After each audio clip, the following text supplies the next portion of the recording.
Hello everyone, स्वागत है आप सभी का आपके छोटे से YouTube channel the new classes पर।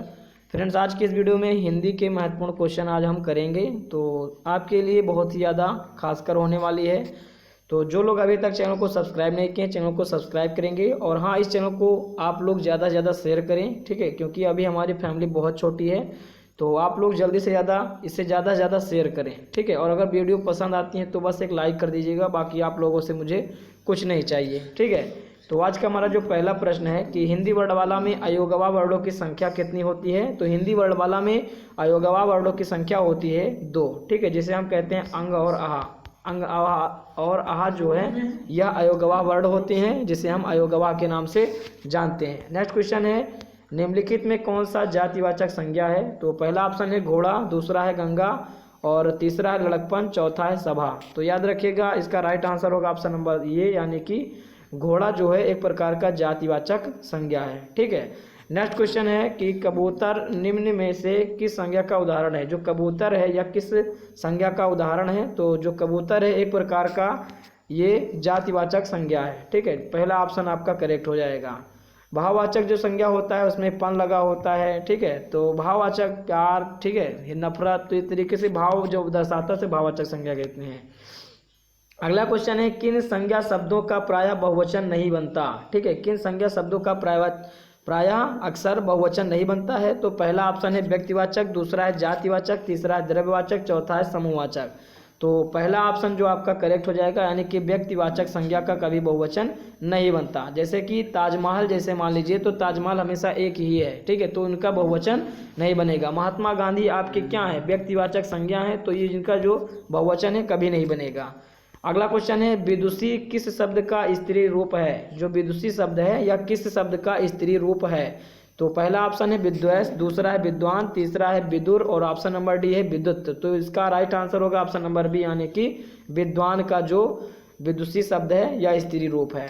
नेक्स्ट क्वेश्चन अगर हम देखें तो अगला क्वेश्चन है कि चिड़िया शब्द का बहुवचन क्या होगा। चिड़िया का बहुवचन क्या होगा। तो पहला ऑप्शन है चिड़ियों, दूसरा है चिड़िया, तीसरा है चिड़ी और ऑप्शन नंबर डी है चिड़िया। तो इसका राइट आंसर होगा ऑप्शन नंबर बी, यानी कि चिड़िया जो है इसका बहुवचन हो जाएगा।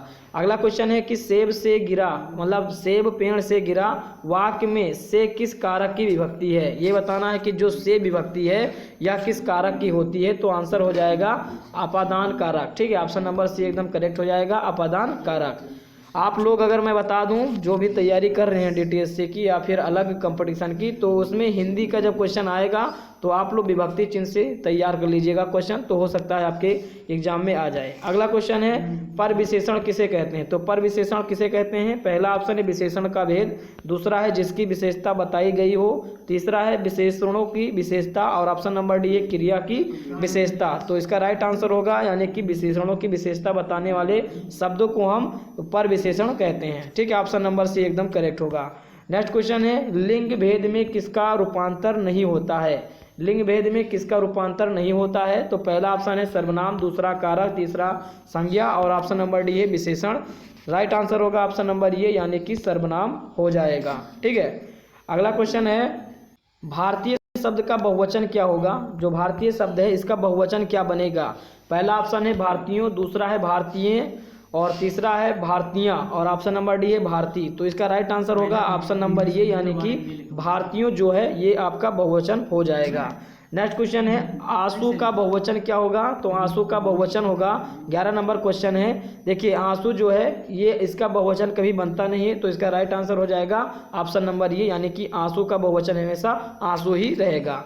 नेक्स्ट क्वेश्चन है, पा वर्ण का उच्चारण स्थान मुख के किस भाग से होता है।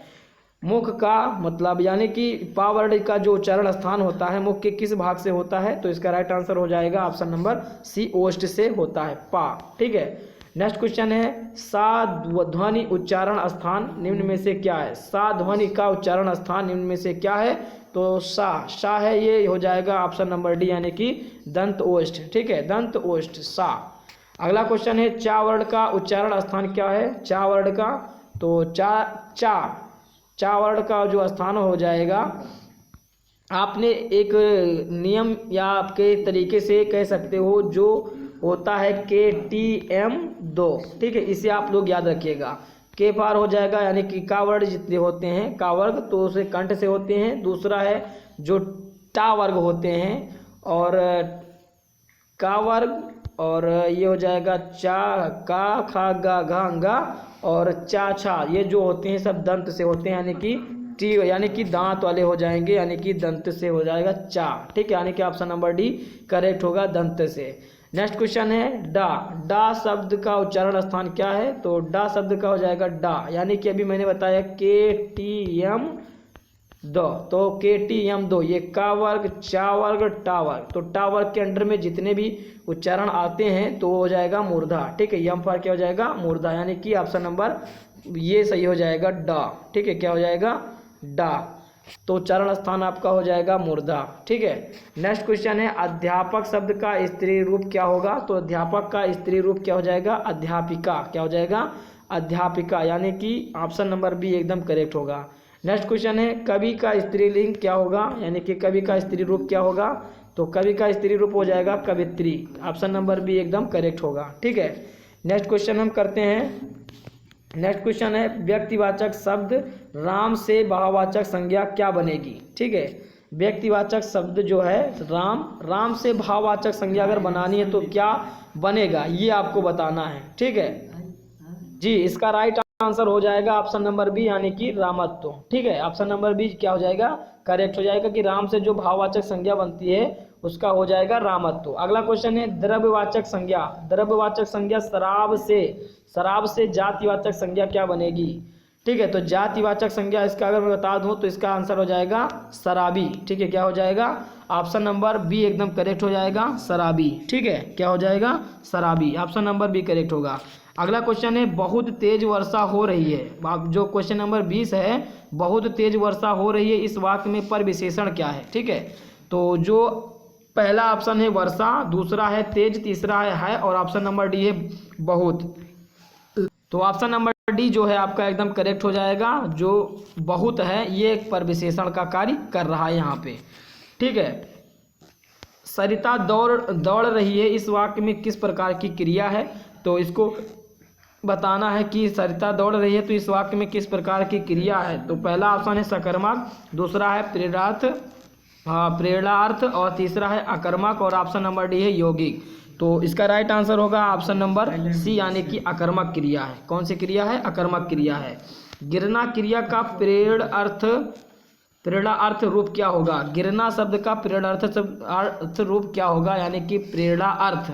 ठीक है, जिससे हमें प्रेरणा का अर्थ बोध हो, यानी कि इसका राइट आंसर होगा ऑप्शन नंबर सी, गिराना जो है ये प्रेरणार्थ रूप होगा गिरना का। ठीक है, अगला क्वेश्चन है थोड़ा पानी दे दो, इस वाक्य में थोड़ा क्या है? थोड़ा पानी दे दो, इस वाक्य में थोड़ा क्या है? जो थोड़ा शब्द है यह क्या है? तो एक प्रकार का ऑप्शन नंबर बी करेक्ट हो जाएगा, ये जो है एक प्रकार का विशेषण है। ठीक है, नेक्स्ट क्वेश्चन है कोई आ रहा है। कोई आ रहा है, इस वाक्य में कोई क्या है? ठीक है, जो क्वेश्चन है कि कोई आ रहा है तो इसका राइट आंसर होगा, जैसे पहला ऑप्शन है निश्चयवाचक सर्वनाम, दूसरा है अनिश्चयवाचक, तीसरा है संबंधवाचक और ऑप्शन नंबर डी है पुरुषवाचक सर्वनाम। जैसे यहाँ पे कोई जो पूछ रखा है तो एक प्रकार का अनिश्चयवाचक सर्वनाम हो जाएगा, यानी कि ऑप्शन नंबर बी एकदम राइट होगा। नेक्स्ट क्वेश्चन अगर हम बात करें लेखक शब्द का स्त्री रूप क्या होगा? 25 क्वेश्चन है कि लेखक शब्द का स्त्री रूप क्या होगा? तो पहला ऑप्शन सभी लोगों को पता होगा, यानी कि लेखिका जो है करेक्ट हो जाएगा। लेखिका जो है स्त्री रूप हो जाएगा लेखक का।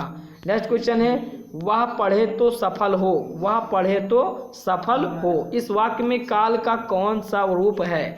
देखिए इस काल में अगर हम बात करें वह पढ़े तो सफल हो, यानी कि भविष्य काल चला जाएगा। तो भविष्य काल पहला ऑप्शन है संभाव्य भविष्य, दूसरा है सामान्य भविष्य, तीसरा है हेतु मद भविष्य और तीसरा जो ऑप्शन नंबर चौथा है संभाव्य वर्तमान।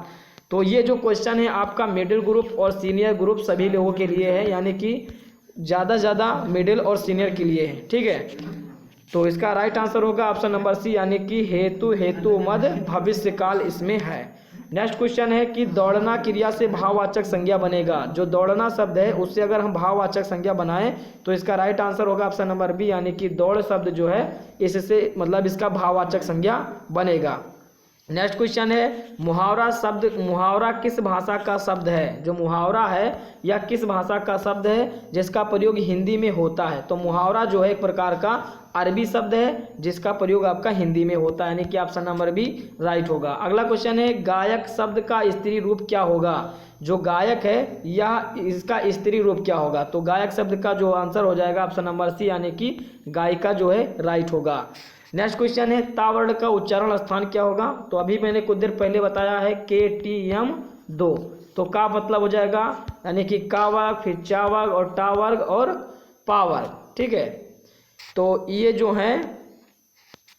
जो है आपका ता वर्ग जो है, ठीक है, फिर से हम बना लेते हैं KTM 2, तो जो ता वर्ग है आपका दंत से हो जाएगा, ठीक है। पहला ऑप्शन आपका राइट होगा दंत से। अगला क्वेश्चन है इहलोक का विपरीत शब्द क्या होगा? इहलोक का विपरीत शब्द, इहलोक का विपरीत शब्द जो हो जाएगा परलोक, यानी कि ऑप्शन नंबर बी ये जो है करेक्ट हो जाएगा।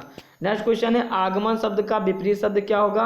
आगमन शब्द का विपरीतार्थक शब्द क्या होगा? तो यानी कि ऑप्शन नंबर बी करेक्ट हो जाएगा प्रस्थान, ठीक है। अगला क्वेश्चन है अवनी शब्द का विपरीत शब्द क्या होगा? अवनी, ठीक है, अवनी जो है एक प्रकार का, इसका विपरीत शब्द क्या होगा? तो पहला ऑप्शन है पानी, दूसरा है अग्नि, तीसरा है अंबर और चौथा जो है आपका पाताल, ठीक है, क्या है? पाताल है। तो अवनी का आपको बताना है राइट आंसर, तो अवनी का हो जाएगा अंबर, ठीक है, राइट आंसर हो जाएगा अंबर जो है ऑप्शन नंबर सी करेक्ट हो जाएगा, अवनी का विपरीतार्थक शब्द है।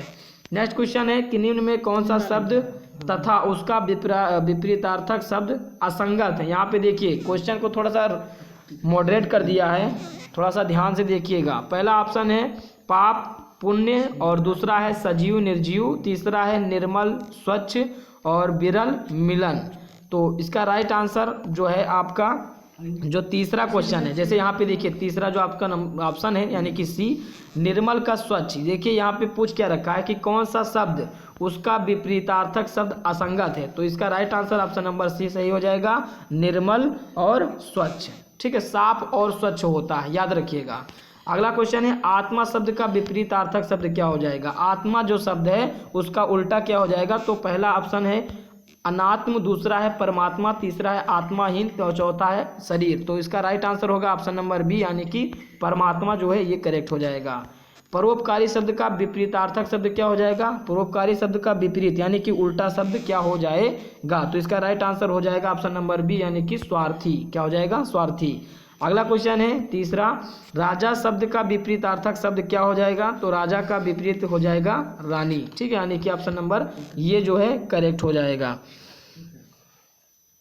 राजा का आंसर सॉरी यहाँ पे राजा का रानी नहीं होगा, राजा का प्रजा हो जाएगा, सॉरी जो ऑप्शन नंबर बी है एकदम करेक्ट हो जाएगा, जो राजा का विपरीतार्थक शब्द होगा प्रजा हो जाएगा। अगला क्वेश्चन है आध्यात्मिक शब्द का विपरीतार्थक शब्द क्या होगा? आध्यात्मिक जो है इसका उल्टा क्या हो जाएगा? तो आंसर हो जाएगा ऑप्शन नंबर पहला है योग, दूसरा है सांसारिकता और तीसरा है इहलौकिक और ऑप्शन नंबर डी है भौतिक। तो इसका राइट आंसर मैं बता दूं ऑप्शन नंबर डी करेक्ट हो जाएगा भौतिक, ठीक है। आध्यात्मिक का विपरीतार्थक शब्द क्या हो जाएगा? भौतिक। नेक्स्ट क्वेश्चन है आरोहण का विलोम शब्द क्या होगा? आरोहण का विलोम शब्द पहला ऑप्शन है अवरोहण, दूसरा है आरोही, तीसरा है अवरोही और चौथा है तोरण। तो इसका राइट आंसर हो जाएगा ऑप्शन नंबर ये, यानी कि अवरोहण सही हो जाएगा। अगला क्वेश्चन है कली, कली शब्द का सही अर्थ क्या है? कली शब्द का सही अर्थ क्या है? तो 12 का राइट आंसर हो जाएगा अली, जो कली है कली शब्द का अर्थ हो जाएगा कलयुग, ठीक है, पहला ऑप्शन एकदम राइट होगा। नेक्स्ट क्वेश्चन है चाप शब्द का सही अर्थ क्या है? तो चाप शब्द का सही अर्थ हो जाएगा ऑप्शन नंबर बी, यानी कि धनुष जो है सही हो जाएगा। अगला क्वेश्चन है अमित शब्द का सही अर्थ क्या है? तो अमित शब्द का सही अर्थ हो जाएगा पहला ऑप्शन है अनंत, दूसरा है शत्रु, तीसरा है अल्प और ऑप्शन नंबर डी है इनमें से कोई नहीं। तो इसका राइट आंसर हो जाएगा अनंत, ठीक है, अमित का अर्थ होता है अनंत। नेक्स्ट क्वेश्चन है अविराम शब्द का सही अर्थ हो जाएगा। तो अविराम का मतलब क्या होता है ये बताना है। अविराम मतलब होता है बिना रुके हुए, यानी कि ऑप्शन नंबर डी सही हो जाएगा लगातार, ठीक है, क्या हो जाएगा? लगातार। नेक्स्ट क्वेश्चन है मन चंगा, मन चंगा तो कटौती में गंगा, यह किसका कथन है? ठीक है, मन चंगा तो कटौती में गंगा, यह कथन किसका है? तो तो इसका राइट आंसर मैं बता दूं, ऑप्शन नंबर ये जो है रैदास जी का यह कथन है। पहला ऑप्शन करेक्ट हो जाएगा रैदास, याद रखिएगा। सीनियर ग्रुप मिडिल ग्रुप के लिए ये क्वेश्चन बहुत ज़्यादा मोस्ट इंपॉर्टेंट है, ठीक है। तो ये वीडियो जो है जूनियर ग्रुप सीनियर मिडिल तीनों के लिए बहुत ज़्यादा इंपॉर्टेंट है, ठीक है। अगला क्वेश्चन है बीजक के रचनाकार कौन है? बीजक के रचनाकार, तो बीजक के रचनाकार कबीरदास जी हैं, सबको पता है, पहला ऑप्शन सही हो जाएगा। अगला क्वेश्चन है विनय पत्रिका किसकी कृति है? विनय पत्रिका जो किसकी कृति है? तो पहला ऑप्शन सूरदास, दूसरा है तुलसीदास, तीसरा है जायसी और ऑप्शन नंबर डी है मंझन। तो इसका राइट आंसर होगा ऑप्शन नंबर बी यानी कि तुलसीदास। नेक्स्ट क्वेश्चन है पद्मावत के रचनाकार कौन है यानी कि रचयिता कौन है? पहला ऑप्शन है कुतुबन, दूसरा है मंझन, तीसरा है जायसी, चौथा है कबीरदास यानी कि इसका राइट आंसर होगा ऑप्शन नंबर सी यानी कि जायसी, ठीक है। नेक्स्ट क्वेश्चन है गोदान के लेखक कौन है? गोदान के लेखक बहुत ही फेमस उपन्यास है, याद रखिएगा। तो इसका राइट आंसर होगा मुंशी प्रेमचंद। कौन है? मुंशी प्रेमचंद हो जाएंगे। नेक्स्ट क्वेश्चन है भारत भारती किसकी रचना है? तो भारत भारती जो है मैथिली शरण गुप्त की रचना है, सभी लोगों को बहुत ही अच्छे से पता होगा। अगला क्वेश्चन है चंद्रकांता किस लेखक की कृति है? ठीक है, चंद्रकांता जो है यह किसकी कृति है? तो पहला ऑप्शन है बालकृष्ण भट्ट, दूसरा प्रताप नारायण मिश्र, तीसरा है देवकी नंदन खत्री और ऑप्शन नंबर डी है श्रद्धा राम फिल्लौरी। तो इसका राइट आंसर होगा ऑप्शन नंबर सी यानी कि देवकी नंदन खत्री। अगला क्वेश्चन है गीतांजलि के रचनाकार कौन है? तो गीतांजलि के रचनाकार रविन्द्रनाथ टैगोर जी हैं, पहला ऑप्शन करेक्ट हो जाएगा। अगला क्वेश्चन है भारत दुर्दशा किसकी कृति है? पहला ऑप्शन है मैथिली शरण गुप्त, दूसरा है सुमित्रा नंदन पंत, तीसरा है भारतेंद्र हरिश्चंद्र, चौथा है सेनापति यानी कि राइट आंसर होगा option number C Bharatendra Harishchandra, ठीक है। अगला क्वेश्चन है चांद का मुंह टेढ़ा है, ठीक है, चांद का मुंह टेढ़ा है किस लेखक की रचना है? ठीक है, किस लेखक की रचना है? तो पहला ऑप्शन है यशपाल, दूसरा है नागार्जुन, तीसरा है मुक्तिबोध और ऑप्शन नंबर डी है अमृत राय। तो इसका राइट आंसर होगा ऑप्शन नंबर सी यानी कि मुक्तिबोध, ठीक है। इसका आंसर चेक कर लीजिएगा, मुझे थोड़ा सा डाउट है, तो आप लोग ऐसे 9 करके हिंदी का लिख करके इसका कमेंट में बताइए कि इसका राइट आंसर क्या होगा, ठीक है, क्योंकि इसका राइट आंसर मैं भूल चुका हूँ। चांद का मुख टेढ़ा, ठीक है, इसका राइट आंसर आप लोग बताना कमेंट में। अगला क्वेश्चन है मैला आंचल रचनाकार कौन है? तो मैला आंचल के रचनाकार फणीश्वरनाथ रेणु जी हैं, ऑप्शन नंबर सी करेक्ट हो जाएगा, ठीक है। नेक्स्ट क्वेश्चन है हिम्मत करने वालों की हार नहीं होती, बहुत ज़्यादा ट्रेंडिंग और बहुत ज़्यादा फेमस, ठीक है, ये कथन है, याद रखिएगा और हो सकता है आपके पेपर में आ जाए। तो हिम्मत करने वालों की हार नहीं होती, यह किसका कथन है? पहला ऑप्शन है दिनकर, दूसरा है बच्चन, तीसरा है निराला और ऑप्शन नंबर डी है पंत। तो इसका हो जाएगा ऑप्शन नंबर बी बच्चन, ठीक है, हरिवंश राय बच्चन जी की यह कथन है, ठीक है, लाइन है। अगला क्वेश्चन है मोको कहाँ ढूंढे बंदे, मोको कहाँ ढूंढे बंदे मैं तो तेरे पास में, यह पंक्ति जो है यह किसकी है? मोको कहाँ ढूंढे बंदे मैं तो तेरे पास में, यह किसकी पंक्ति है? पहला ऑप्शन है कबीरदास, दूसरा है रैदास, तीसरा है तुलसीदास, चौथा है मीराबाई। तो इसका राइट आंसर ऑप्शन नंबर ये करेक्ट हो जाएगा कबीरदास, ठीक है। नेक्स्ट क्वेश्चन है ऊधो मेरा दिल, ऊधो मेरा हृदय, ऊधो मेरा हृदय तल था एक उद्यान न्यारा, शोभा देती अमित उसमें कल्पना क्यारियाँ थी, कल्पना क्यारियाँ थी। इसमें आपको अलंकार बताना है, तो ऑप्शन नंबर बी जो है आपका राइट आंसर हो जाएगा रूपक अलंकार, ठीक है। अगला क्वेश्चन है भूरि भूरि भेदभाव, भूरि भूरि भेदभाव भूमि से भगा दिया, भूरि भूरि भेदभाव भूमि से भगा दिया, इसमें कौन सा अलंकार हो जाएगा? पहला ऑप्शन है यमक अलंकार, दूसरा है रूपक अलंकार, तीसरा है अनुप्रास अलंकार और चौथा है उत्प्रेक्षा अलंकार। तो इसका राइट आंसर हो जाएगा ऑप्शन नंबर सी यानी कि अनुप्रास, यानी कि देखिए भा और भा और भा यानी कि भा वर्ण की आवृत्ति बार बार हो रही है, जिससे आप लोग आसानी से बता सकते हैं कि अनुप्रास अलंकार हो जाएगा। नेक्स्ट क्वेश्चन है हृदय घाव मेरे पीर रघुवीर, ठीक है, हृदय घाव मेरे पीर रघुवीर, इसमें आपको बताना है समास कौन, मतलब अलंकार कौन सा है, ठीक है। तो ये जो अलंकार है बहुत हटके है, तो ध्यान से देखिएगा, जैसे कंपटीशन में देखिए जो अलंकार आपको नहीं पता वही पूछ लिया जाता है। तो इसका राइट आंसर हो जाएगा असंगति अलंकार। नेक्स्ट क्वेश्चन है मुन्ना तब मम्मी के सर पर देख देख दो चोटी, भाग उठा भय मान कर सर पर सौंपिन लौटी। तो लोटी यानी कि इसमें देखिए भ्रांतिमान आपने पढ़ा होगा, ठीक है, भ्रांतिमान अलंकार, ठीक है, भ्रांतिमान। तो इसका जैसे यहाँ पे देखिए, यहाँ पे लिखा है भय, ठीक है, भय जो है एक तरीके से यहाँ पे याद रखिएगा, अगर भय डर से अगर संबंधित कोई वर्ड देता है तो उसमें आपका भ्रांति अलंकार हो जाएगा। क्या हो जाएगा? भ्रांति अलंकार। नेक्स्ट क्वेश्चन है कुंद इंदु समदेह उमा रमन करुण अयन में कौन सा अलंकार है? कौन सा अलंकार है? तो इसमें आंसर हो जाएगा ऑप्शन नंबर ये, यानी कि उपमा अलंकार। नेक्स्ट क्वेश्चन है चरण धरत चिंता करत भावत नींद न सोर सुबरन को खोजत फिरे कवि व्यभिचारी चोर, ठीक है। तो इसका राइट आंसर होगा ऑप्शन नंबर डी, यानी कि श्लेष अलंकार इसमें हो जाएगा। चरण धरत चिंता करत भावत नींद न सोर सुवर्ण को खोजत फिरे कवि व्यभिचारी चोर। ऑप्शन नंबर डी करेक्ट हो जाएगा, यानी कि श्लेष अलंकार। नेक्स्ट क्वेश्चन है कि आजो तरयोना ही रहियो श्रुत सेवत इक अंग नाक बास फेसिर लयो बसी मुक्तन के संग। इसमें आपको अलंकार बताना है, तो इसका राइट आंसर होगा ऑप्शन नंबर डी, यानी कि श्लेष अलंकार हो जाएगा।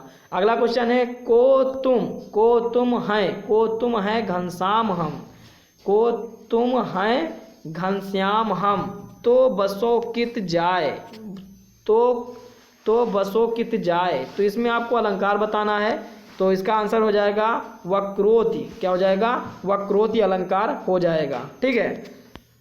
और इसके बाद अगला क्वेश्चन है, वैसे मैंने दोनों क्वेश्चन पहले ही करा दिया है, तो बस आपके इतने ही क्वेश्चन थे जो कि आपके लिए इंपॉर्टेंट है। तो आप लोग चाहे सीनियर ग्रुप से हो, चाहे मिडिल, चाहे जूनियर, तो आप लोग इस क्वेश्चन को लिख लीजिएगा, तैयार कर लीजिएगा, और मिलते हैं नेक्स्ट वीडियो के साथ। तब तक आप लोग अपनी तैयारी करते रहिए, ठीक है। Okay, bye.